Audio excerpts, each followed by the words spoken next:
All of the images and footage in this episode were shot over 6 days between the 12th and 18th of January this year.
Well, thank goodness I've got the images and the footage to prove it, because it's very hard to believe looking back now that in literally a matter of maybe 48 hours, I went from experiencing kind of freezing full winter conditions on Rannoch Moor, thick ice on Loch na Haclisha, and everything frozen solid. Even where the wet patches are on the Loch here, it's actually solid ice. It's just a very thin sheen of water on top. But within 48 hours of this, it actually looked pretty much like a late spring day. Bright sunshine, vivid greens, vivid orange colours, and quite incredible really to think that this difference had occurred in 48 hours. The day in between was a day of very, very heavy rain, complete and utter loss of all the snow right up to summit level, and all that water went down the river and out into Loch Etive and out into the sea in all that time. So by the time we got to Tuesday, bear in mind that the frozen images were made on the Sunday. By the time we got to Tuesday, there was literally no snow left, and all the rain had washed through as well. So the rivers were up a little bit, but nothing like they'd been on the Monday, which was mostly a day spent in supermarkets and cafes with a little smattering of woodland photography. Anyway, back to our first full day's photography. With much milder and wetter weather forecast, we decided that we had to get up onto the moor that day. It was the last chance probably to capture any snow and ice. So we headed straight there for our first location on the shores of Loch na Haclisha. It's such a dichotomy to think that images of such wild and kind of beautiful places are made only a few feet from a road, with vehicles thundering past every few seconds. It didn't take long though to block that out, and I was very soon making images both with a drone, some of these kind of abstract images with a drone, abstract images of rocks and the ice on the shore, and also a few wider views with both my wide angle and zoom lenses. I must mention that I was with Simon Peter King and Paul Arthur for the first 3 days of this week. Simon and I were in the area to lead a workshop for the second half of the week in Glen Etive itself, and Paul had joined us for 3 days to enjoy some much needed time away with his camera. We all went our separate ways on the side of the loch, and didn't take long for 3 hours to fly past, at which point we relocated up the road to a little section of the river. I think it's probably an unnamed section near the King's House Hotel, where quite a few of the burns come off the hill there and actually merge to begin their journey down Glen Etive. These falls are actually quite well known now. There's lots of very colourful images of views to the Glencoe Mountains across this when it's flowing. I hadn't been there before when it had such thick ice on it, but I don't know why I really wasted time trying to get a wide shot, because the light wasn't ideal for these kind of things, but the crunchy icicles hanging on the face of the fall were amazing. I've never seen anything quite so brittle looking. I'm guessing the speed at which the water was coming over the face of the fall and freezing meant that they were going off at these strange angles. Quite impressive though. And after a failed attempt at getting a coffee in the very overcrowded King's House Hotel, we ended up photographing more ice details on the upper end of Glen Etive, staying there right until the light failed, when we were able to make some fantastic kind of blue light photographs in one of the canyons. Really, really incredible conditions in there.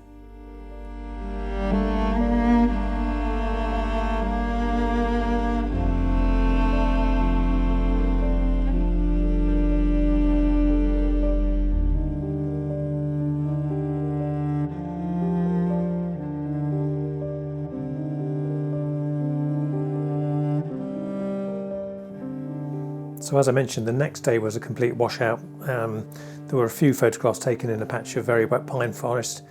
We tried again at the bottom of Glencoe, looking at some woodland across a field. And other than that, we pretty much spent the time shopping and lunching in Fort William. But then the rest of the week really was a really pleasant mix of weather. Mild temperatures, days of cloud, mist, drizzle, no more snow, no more ice.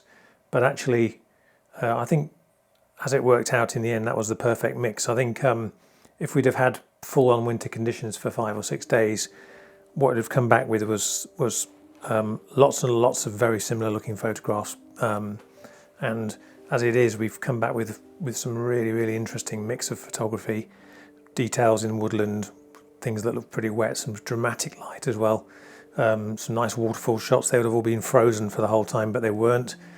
So we've got some really interesting images throughout the week. What I'm going to do is talk about 4 of those in a bit more detail in a moment, and then I'll show you a little slideshow at the end. But while I'm talking now, of course, you're getting a few ideas of the kind of conditions we experienced throughout the week. Before I move on to my 4 images that I feel are a bit more noteworthy, I wanted to kind of stop. There's a couple of little groups of images I wanted to talk about. This first set was really just about the magic of kind of the event as the clouds parted, and I got this glimpse through to Achyara-Stories Moor from the head of Loch Etive. So this was taken with a long lens, and well, these 3 images were taken with a long lens, and from the head of the loch, so literally all the way up the glen. I guess with the grounds being so cold and the air warming up over it, we got lots of kind of interesting cloud, both this evening and the next morning, as you're about to see. But this little sequence of images here kind of illustrate what we experienced that night. It's fantastic conditions. And this second set really are a good illustration of how every now and then I can lose my mind when conditions go mad. These clouds were absolutely crazy. This is the very next morning, and I had seen this bit of foreground the year before when I visited, but I went straight to it to make this image, and of course really it's not really worthy of the conditions. The clouds at the back were insanely good, and I think, you know, if I'd have had more time and give myself more time, I had plenty of time in reality, but if I'd allowed myself to think straight for a while, I'd have gone and found something really worth including in the foreground rather than just plonking some man-made boulders, or not man-made boulders, but man-made kind of structure in the foreground. The clouds were almost mammothous clouds, really, kind of blooming over the tops of the mountains. The last image with a tree, I just, you know, again the sky had got me, and I was keen to make something of note. I was ending up standing on top of a huge boulder. I had nowhere to move, me and my tripod on top of the boulder. I wanted to include this tree in the image, and I was so keen to include it and make this image that I completely failed to notice until I got home that there was a fence running behind it. I mean, how can you stand there in front of a fence and not notice it? But I guess my head was in the clouds, and there we go.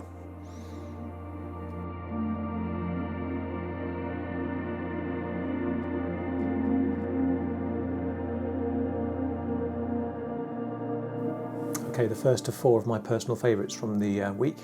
This one, apologies by the way, there's no titles. I haven't thought of any titles for these 4 yet. First one is obviously looking across Loch na Achyara, very much in the style as I used to shoot with a large format camera. And this foreground, I was really had my back pressed up against the bank behind me. I didn't have a lot of space to work, but it's at the wide end of the lens as well. But I think the rocks kind of lifting out of the ice in the foreground really gave that sense of looming foreground that I used to get with my Ebony 45 SU, with using rear movements.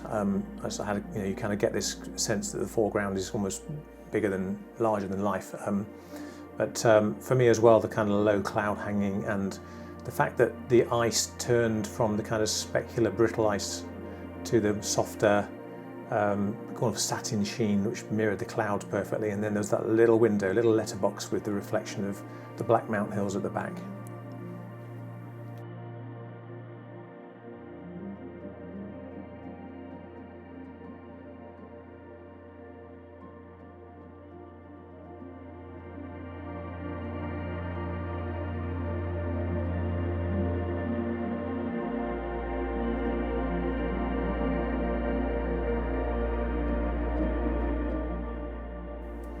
My second image, this was made on the Alt-Kiteling, one of the little kind of scoop waterfall sections where you've got slab and water pouring over it.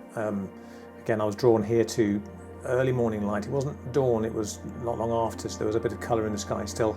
And I went looking actually purposefully for this kind of image, just the point where the water is kind of bulging up over some of the bedrock, before it falls on. It creates like a lens effect, so it almost kind of exaggerates again the cracks and the fissures of the bedrock underneath. And then with that little rime light all the way along the edges of the reflected cloud and a bit of the blue sky before it falls into more turbulent water. Not particularly long exposure because I wanted the energy in the broken water section, but also that kind of stillness at the foot of the image.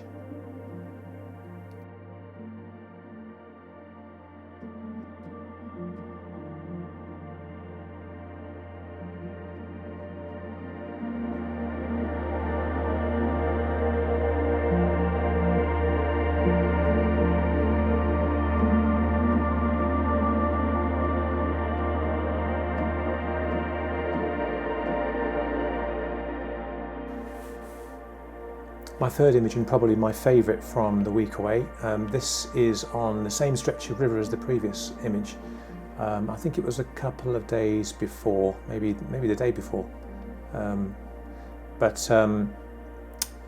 Yeah, I'm not a particularly competitive person until I see good foreground, and then then once I've seen some decent foreground, I'm very keen to get there as quick as I can in case someone else jumps in. And on this occasion, with Simon and Paul photographing alongside me in different parts of the waterfall, I really wanted to get here, having seen this. It reminded me very much of an image I saw years ago well, it's not one of my images, it's possibly a Jack Kinga, maybe certainly one of the American large format photographers, in a canyon, maybe Zion, I'm not absolutely sure, maybe near the subway, Archangel Falls, that kind of thing, where the river is falling over bedrock and kind of split, so it falls off either side of these kind of blades of rock coming towards the photographer.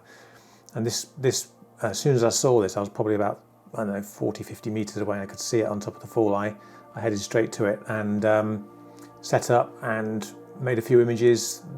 Pretty low brooding cloud, no light around, and I thought it was done. I thought I kind of done the best I could, when suddenly kind of chink opened up in the cloud and some light spilled through and painted the hillside yellow. So a real moment of kind of spectacular beauty, and I was fortunately still set up to get my shot. This is probably, as I say, my favourite image of the week.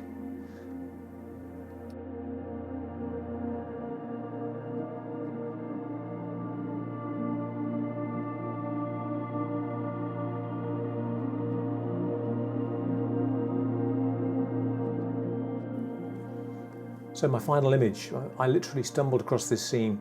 The weather was turning pretty poor, the rain was coming in, very windy, very cold as well. And I was actually heading away from the clients at the end of the workshop. I needed the loo, to be honest, and looking for a place to go, looking for somewhere I can go and hide away.